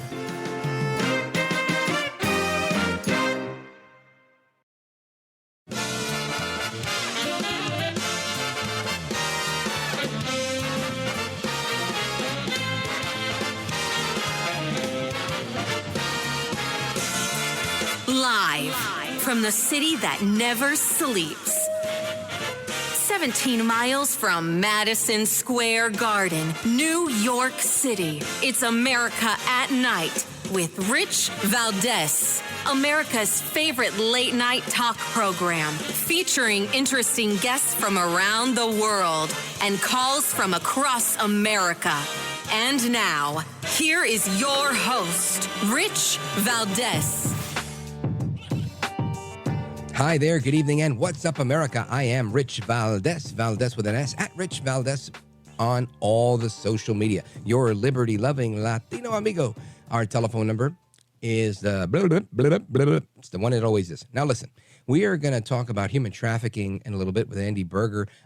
This is something I want to revisit, a discussion, a very important conversation that we've had, and I want to revisit it because I think it's so important. The border is out of control. The Democrats seem to continually turn a blind eye. It's almost like it's completely partisan. Like there isn't a Democrat other than Henry Cuellar that can look at the border and say, oh my gosh, this is a disaster. But that's what's going on there. And the big problem here is the trafficking, right? The fentanyl. The fact that it's not just the illegal immigration. People aren't as cruel as you think. People want to help people. This is really about children coming in, unaccompanied minors, coming in with parents that they say are their parents. They're not really their parents, and that's why you have this family separation issue. So we're going to get into that with somebody who was on the front lines, and you may have heard our conversation in the past, but I think it bears repeating because this is a very important conversation. Now, on the term of, or the topic, I should say, of human trafficking, listen to this. Andrew Tate, the social media influencer, former kickboxing champion, well, several months ago, he was arrested on what I thought were charges of sexual assault and human trafficking in Romania. Well, apparently, he's finally been indicted. They held him all those months. He finally made bail, like 2 weeks ago, did a couple of podcast interviews, and boom, he's back, right? They got him again. According to a statement from local prosecutors just the day before yesterday, they took Mr. Tate into custody again. Again, they had him in custody in December. Now he's being officially accused of rape and human trafficking and the creation of an organized crime group. His brother, Tristan, as well as 2 Romanian women, are facing similar charges. Now, a spokesperson for the Tate brothers expressed their determination to prove their innocence and restore their reputation. And hey, good for them. I hope they have their day in court. But this is it's a tough gig for them, right? This is really horrible. I would hate to be in their position. During the past 6 months, all of them have been in police custody, initially in jail and later under house arrest while awaiting the formal filing of the charges against them. So the prosecutors made the following statement. In the case, it was noted at the beginning of 2021, the 4 defendants constituted an organized criminal group in order to commit the crime of human trafficking on the territory of Romania, but also in other countries such as the United States and Great Britain. The injured persons were recruited by the foreign nationals by misleading them about the intention to establish a marriage or cohabitation relationship and the existence of real feelings of love, the lover boy method. They were later transported and housed in buildings in Ilfov County, where by exercising acts of physical violence and mental coercion through intimidation, constant surveillance, control, and invoking alleged debt, that they were sexually exploited by group members by forcing them to perform demonstrations that were pornographic in nature, so in order to produce and disseminate the same through social media platforms and other materials having such character. The 7 injured persons identified during the criminal investigation were subjected to forced labor. And the indictment goes on. There's a whole string of things here, but I think you've heard enough. We know what the government is charging them with. What I haven't heard is anything from Andrew Tate. And I would love to hear his side of the story. And, you know, in America, you should have your day in court. You should also be able to, you know, clear your name. So, again, and I'm not saying I think he's innocent or guilty. I really don't know. I just think, you know, when you're making a lot of money and you're successful, you tend to start to get a lot of enemies. And it's just unfortunate the way people target people that way. But nonetheless, that's the case. Andrew Tate, locked up with his brother. Now, there's also an interesting story out of Miami. Listen to this.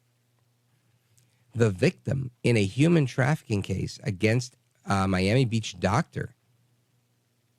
It's 2 weeks before their trial. The victim just turned up dead. This happened in El Portal, Florida, where a little river crosses Northeast 2nd Avenue. Trying to get real local flavor here. Local 10 News is reporting this. There was a body that belonged to a teen known as JS, who accused a prominent Miami Beach doctor of filling her with drugs and paying her for sex. Dr. Jeffrey Camlett was set to go on trial July 3rd. Camlet, 68 years old, nationally recognized for his pain relief practice, and he's an addiction specialist. He remains licensed in Florida, but was accused of meeting the girl when she was only 17, and he met her on Tinder, giving her cocaine and having sex with her for several $100s. Oh, boy. Now, this goes on. So they issued an arrest warrant for the guy, and they're suggesting that JS, the now deceased victim, and another underage friend could live with the doctor if she followed the rules. The warrant continued that Dr. Camlet told JS that if her pimp continued to harass him, he would have a couple of his guys take care of her pimp. Now, the cause of death and circumstances surrounding how JS came to be found in Little River are still under investigation. And this is just a bizarre story. Again, bad things happen all the time. But it's not every day that you hear that the victim in a case goes missing. Usually it's like a witness in the case. But here it's the victim. Again, if the victim was the star witness, then that makes a lot of sense. But I just don't see this doctor walking away from this. You know, the cops aren't that inept, right? They know what they're doing. And when you set these things up this way, they're going to come for you. And they're going to get you, especially if they think you're a predator, because typically predators can't help but prey. They prey on the weak. So they'll just keep setting up traps for this person, Dr. Camlet, until he takes the bait, unless, in fact, he's not guilty. And again, that's a possibility. But human trafficking remains a big issue. Now, a couple of weeks ago, the Biden administration put out their annual report on human trafficking, saying that it's up, and the numbers were up. The number for trafficked boys was higher than for girls. A lot of eye-opening information coming from this report, and we had some audio from it last week. I don't know if you remember it, but it was just interesting to see how these numbers don't seem to be getting better. And people talk about this, and it's very taboo when you're on Instagram, Facebook, whatever, and nobody wants to really address it head on. But I think if we don't address it head on, what are we doing? Right? We're wasting our time. So that's why I want to bring in Andy Berger and replay this conversation that I had with her, because I think it's so important that we know what's going on at our southern border, who's coming across, how they're coming across, how they're treating the people that they're bringing across. This is a very important topic, a very sensitive topic, and one where I think we can't just be easily dismissive. We can't just say, oh, you know what, but they're a bunch of illegal aliens and they're coming here to break the rules anyway. It goes beyond that. A lot of these kids are forced to come, and they're kids. And, you know, I've interviewed several of these trafficked victims in the past, and their stories are remarkable. It's no fault of their own. So, folks, stick with us. Andy Berger and her tale of human trafficking and all of her experience on the border. She's probably traveled the border more than anybody. Don't go anywhere. Enjoy the presentation.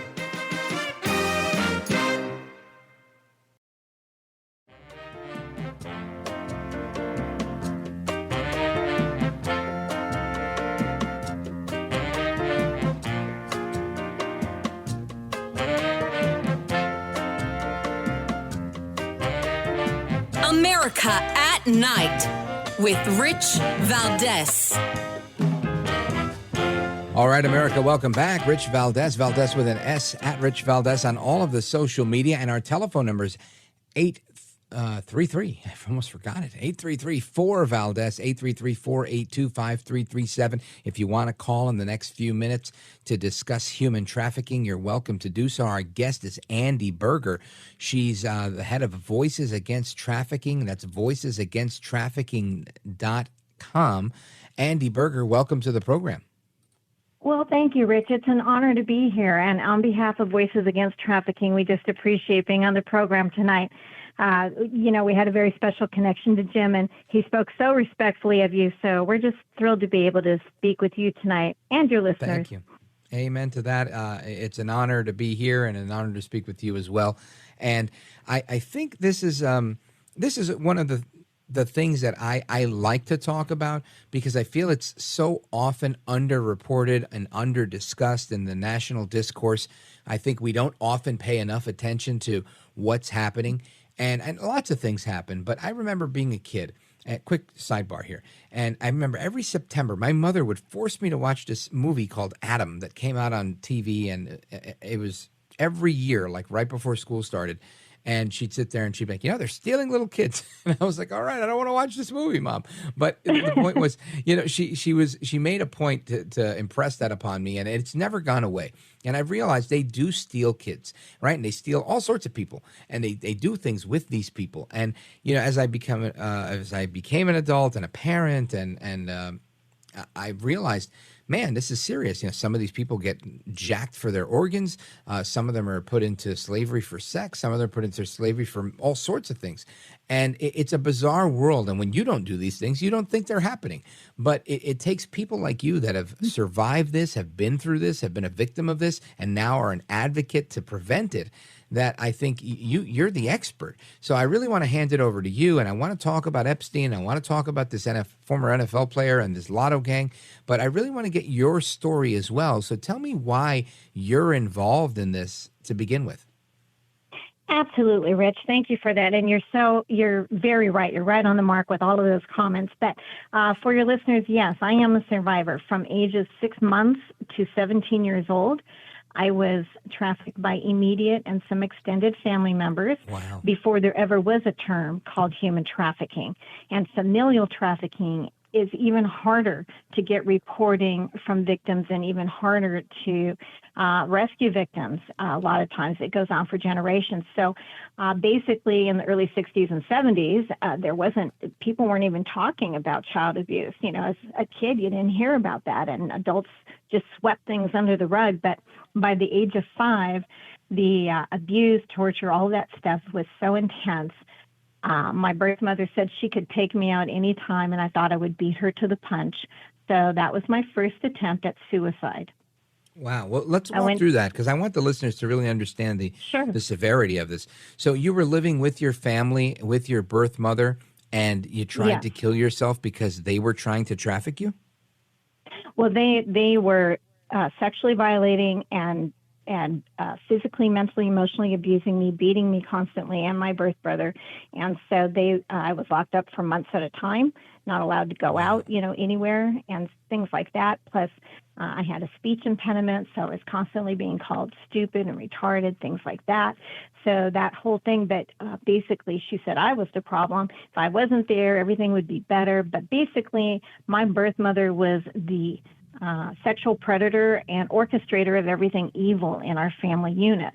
And my birth father, brother, and other people just went along with it. So again, there wasn't any talk about that kind of stuff in those days. So if I went to an uncle's house or the uncle came over and we ended up in a room together, right?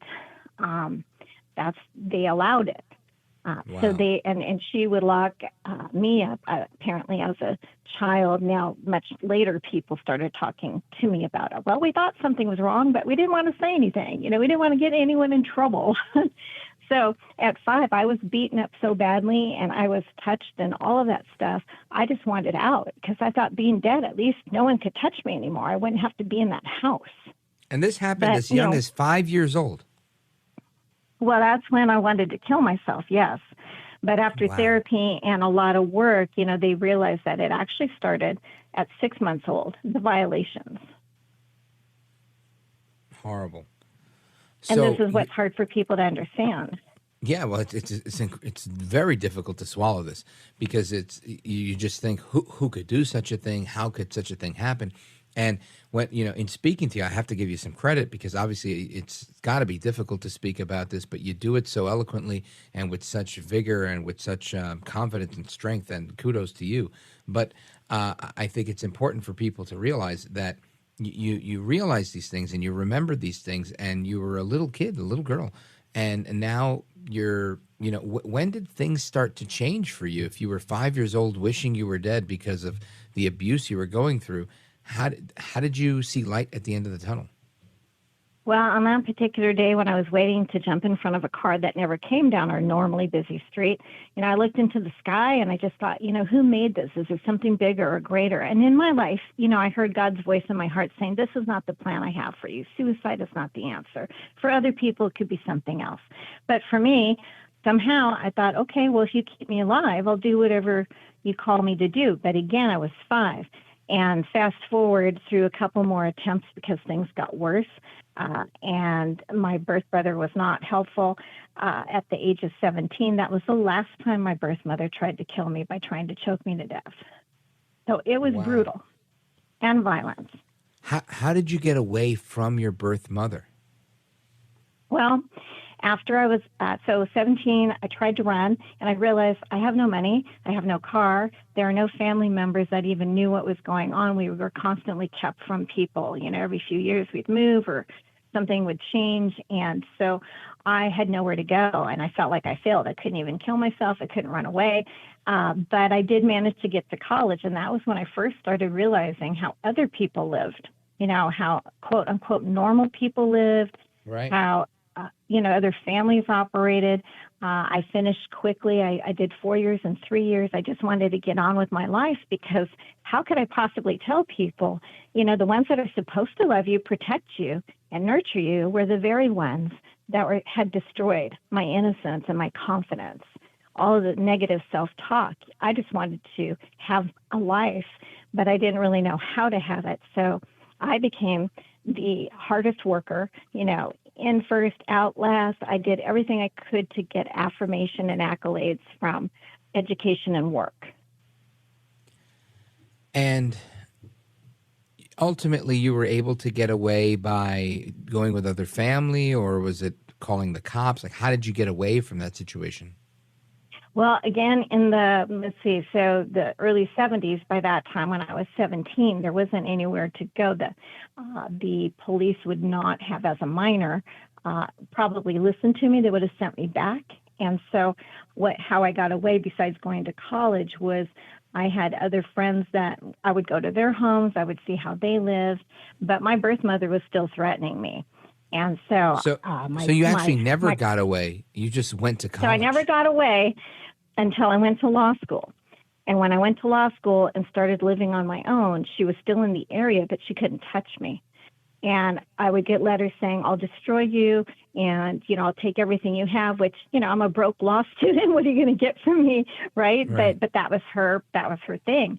Because I started speaking about what had happened to me, and she had heard about it. And so she wanted to shut it down. And basically that was it. She said, I'll kill you if I have to. Wow. Well, let's hold that thought right there, folks. Our guest is Andy Berger. She's a survivor of human trafficking. Voices Against Trafficking is her organization. I am Rich Valdez. We're coming straight back to you with this story of human trafficking and life beyond it. Don't go anywhere. I'm Rich Valdez.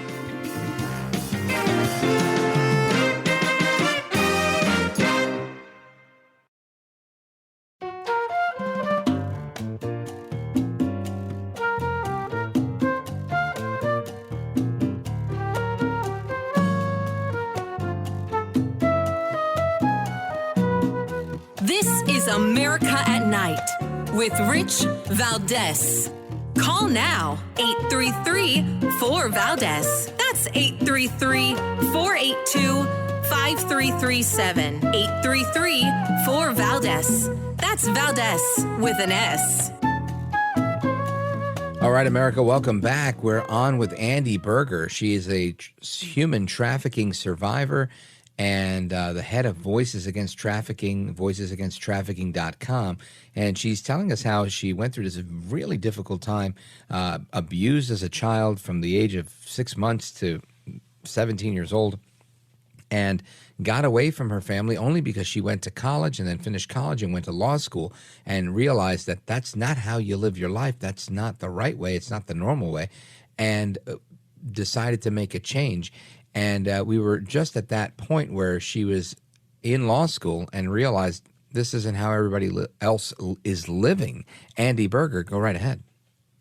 Yes, absolutely. So part of going to law school was a desire to save other kids like who had been hurt like I was from being lost in the system or hurt even further. But I realized in law school that it wasn't really the justice I was looking for. At that time, I saw judges sending kids back to the abusing parents because, well, every kid belongs with the mother, or that's just a misunderstanding, right? And so that culture was every kid belongs with the parents, even if the parents are the problem. And as a minor, kids had no say whatsoever in the court system. And even today, we still have trouble listening to younger people, 14, 15. We have national cases that, we could talk about too, but where the victims were not listened to. And so after I got through law school, I went back to business. I thought, you know what, I'm going to go back to business and I'll find another way to help kids who are like me so that they don't have to suffer. Because a victim lives with the trauma their entire life. Even like me, if I get healing like I did through therapy, counseling, other things, faith, support systems, you always are affected by what someone has done to you, especially with sexual violations and exploitation. You never live past that. You can't go back to innocence. Yeah, that's really unfortunate, Andy Berger. Really is. I mean, I hear it and it's heartbreaking. So how do you, how did you move forward? How did you cope, being that, it doesn't go away? How do you manage on the day-to-day?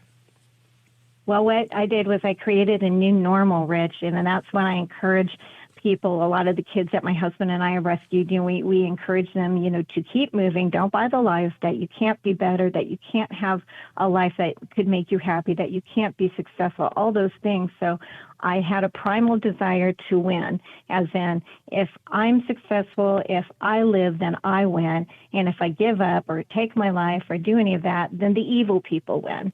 So it was kind of primal in the beginning. But once I got some success and I finished law school, I was back in business and I realized that I could probably do something in life. And it was on me now. I had to decide every day to be the kind of person I wanted to be. And that's what happened. Now, relationships were a struggle. I married an abuser, big shocker, right? But I didn't know it at the time. Yeah. So unfortunately, first marriage ended. But then a couple years after, I did marry the most amazing human I've ever known. And two things really stuck with me. He said, I will always be there for you. I will never leave. And I'll always listen, even though I don't understand everything that happened to you. But I'll always be there. And that was so impacting, because to know you have anybody in your support system, that's a big deal to someone who's been hurt like I was. I can imagine. Just having that unconditional support makes a huge difference in anybody's life, let alone someone who's been through the type of abuse that you'd gone through. Again, America, our guest is Andy Berger. She's the head of Voices Against Trafficking, voicesagainsttrafficking.com, a survivor of human trafficking, an attorney and an advocate against what's going on against trafficking. And Andy Berger, so fast forward to where we are today, and you're doing work with your organization and you're observing what's going on in the news. And there's this story right before I brought you on. I was talking about the Eric Johnson case, former NFL player who is among 8 arrested on human trafficking charges, part of a gang called the Lotto Gang. This is more common than I think we think. Is that right? Absolutely. Just so the listeners know, in the U.S. alone, every 40 seconds, a child 18 years or younger is abducted. That means they're lured into something that they think is safe. And it's not just kids, it's teenagers, college kids, young women. And so this goes on at all levels, higher levels, lower levels, however you want to call that. But every community has this, whether we want to acknowledge the elephant in the room or not, because you can't have victims without predators. And this Lotto case is a great example. The gangs are using their girlfriends or women. They're coercing them into sexual activities that they don't want to do. They're using violence and manipulation like they did in my case, with family members. So it's a way to control their product. And so the fact that they were even found out and arrested is huge. That's very rare. But again, people need to know that the average predator doesn't just look like the people in the movies. They look like a librarian or a dentist or, a school teacher. And, we have such an uptick, Rich. It's an epidemic. Human poaching is an epidemic in this country. So you're saying our idea that when you're walking down the street and you see some weirdo and you get this gut feeling, you're like, this might be one of those human trafficking weirdos. That's not very accurate. You're saying they come in all shapes, sizes, and walks of life. Absolutely, because the money and the greed, usually trafficking is fueled by greed or perversion, but we hear mostly about the greed because it's a $160 billion global enterprise. And in the States, we're talking maybe, 42 of that number. But sex trafficking is the majority of that. Because if you think about it, a gang can say, hey, come on over. I'm going to have some friends over for a party. They tell their girlfriend. The girlfriend's like, yeah, great. I'm going to be popular. My guy's inviting me to some kind of shindig. And then he ends up selling her 24 times that night. He makes a lot of money doing that. And she's not going to run home and say, hey, guess what happened to me last night? So right, her boyfriend becomes her pimp, and she becomes ashamed. Exactly. And so each victim does get, most victims average a sale of 20 to 25 times a day. The average victim, if they're lucky, has a 7-year lifespan, and usually only 1 out of every 100 victims is rescued or escapes. But then, also in news headlines over the years, we see that some of the victims who manage to kill their predator actually get put in jail for murder. Wow. How crazy is that? That's crazy. That's insane. They should be awarded and applauded. Absolutely. I mean, they have suffered to a degree that no one can ever understand. And it's just like with prostitution. I actually had a district attorney in my area say, oh, well, if they're 18 and older and they're a prostitute, they chose that. Now, you mentioned you had children. I don't know that they're growing up saying, gee, I'd like to be a prostitute, when I grow up. They're not. No, they're not. But yet the 89% of prostitutes would not do that, but they were recruited as minors, very young, right. And they become kind of forced into that's their life. Yeah, when I was a kid, the thought was always, oh, those are runaways. And because, they wanted to get away from home, they ended up living on the street, and that's how they survived. So that's why they chose that lifestyle. And I'm sure there was some truth to that. But I think there's a lot more to it when you look at how prostitution has expanded and it works today, where it's a lot more organized. It's legitimately like organized crime, and there are people from all over the world. I actually once went to a church, and the guest speaker was a guy from, I don't know, some South American country, maybe Ecuador, and he mentioned how he wanted to be in, I think it was fashion modeling or something like that, and they said, oh, we can get you into Italy, and we'll, whatever. They sold him some smoke, and he bought into it. He got a visa. He went with them. They held on to his passport, and then they made him work as a waiter, but he wasn't really a waiter. He was just pretending to be a waiter, and then he started turning male tricks, and they kind of forced him to do it because they said, we got your passport, and if you don't do what we tell you to do, we're going to kill your family back home. And Absolutely. This guy was being held as a hostage and having gay sex with people in Italy. That's where he ended up, Ecuadorian guy, for a number of years until I guess he worked off his debt, and they finally gave him his passport back and said, you can go. But by that point, in his own words, he was all screwed up. Didn't know if he was coming or going, had all sorts of trauma and pain. And it was a horrible story to hear. I mean, he finally found, Jesus and got very involved in his local church and became an evangelist. And that was his path out and his healing. But it was a remarkable story. And I heard that. I think, you tend to think this is, few and far between. It's a one-off. But it seems like they're not that one-off. It happens a lot more than we think.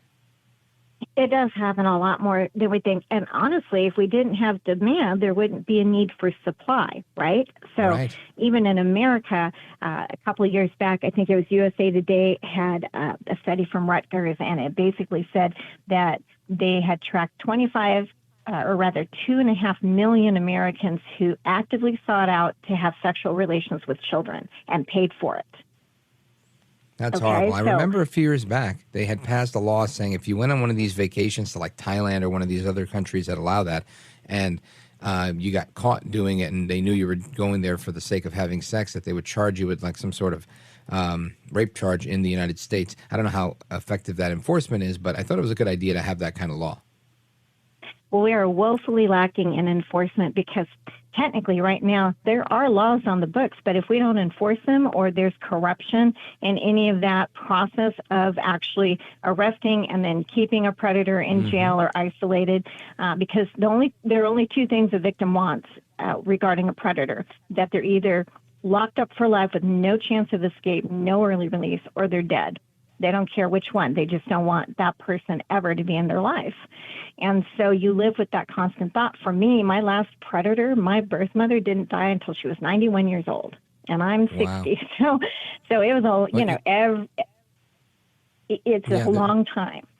There's an old saying, and the saying is, the good die young. They don't say anything about the bad. Folks, we're on with Andy Berger, voicesagainsttrafficking.com. She's a trafficking survivor, and she's with us. If you want to ask her a question, 833-482-5337, 833-4-VALDEZ. Don't move a muscle. Keep it locked right here. The conversation continues. This is America at Night with Rich Valdez.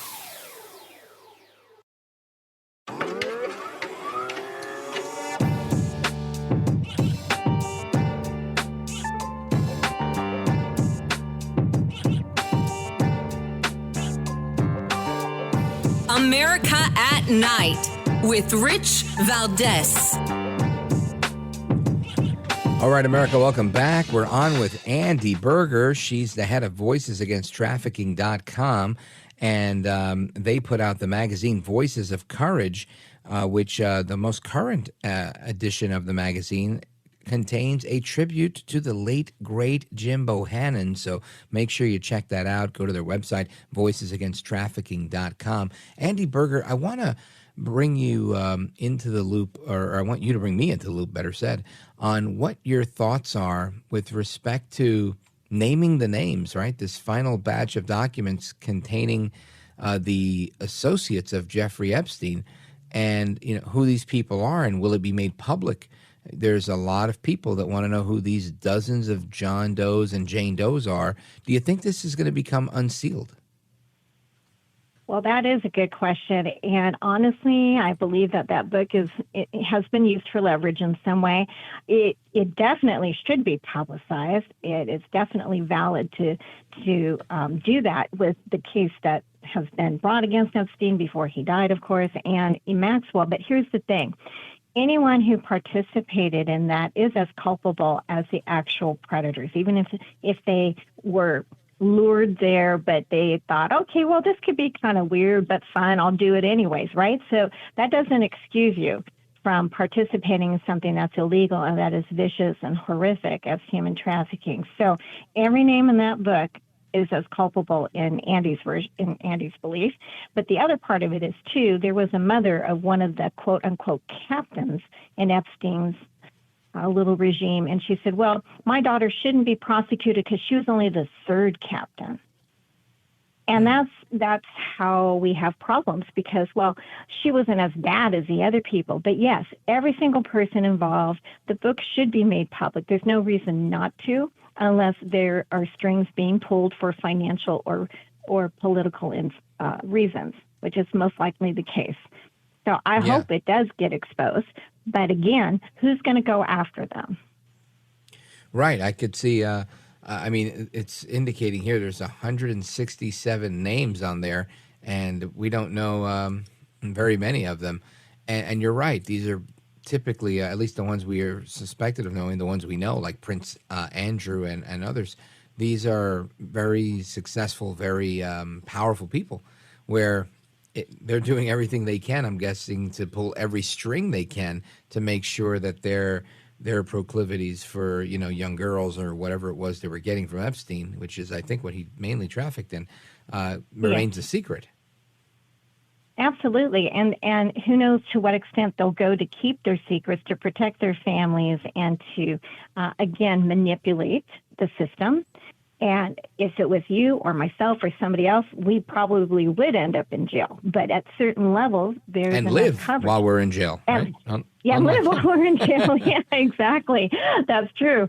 But, here's the thing. Somebody always knows when a child's being abused. Somebody always knows when something is going on. It's whether they have the courage to speak out or to speak up, which is one of the things that we do with Voices Against Trafficking, is trying to provide tools and ways for people to report or to, if you see something, say something, because I would have had a different life if somebody would have been looking for me, or somebody had heard the screams or the cries, right? And, I am good now, but think of all of the missing children, all of the missing innocents out there who are still being tortured, still being hurt, being sold for organ harvesting, things like that. People don't like to hear it because it's uncomfortable. But what we do is we provide truth and hope, because this is what we have to do as a national community. We have to rally. Our children are not valued. They're commodities. They're not the future anymore of our country the way they used to be. Andy Berger is the head of Voices Against Trafficking, voicesagainsttrafficking.com. We have a couple of minutes left with her. We're going to take a quick pause and come back and quickly discuss what exactly they do at Voices Against Trafficking in addition to their magazine. All of that and more straight ahead. Don't go anywhere. I'm Rich Valdez. This is America at Night with Rich Valdez.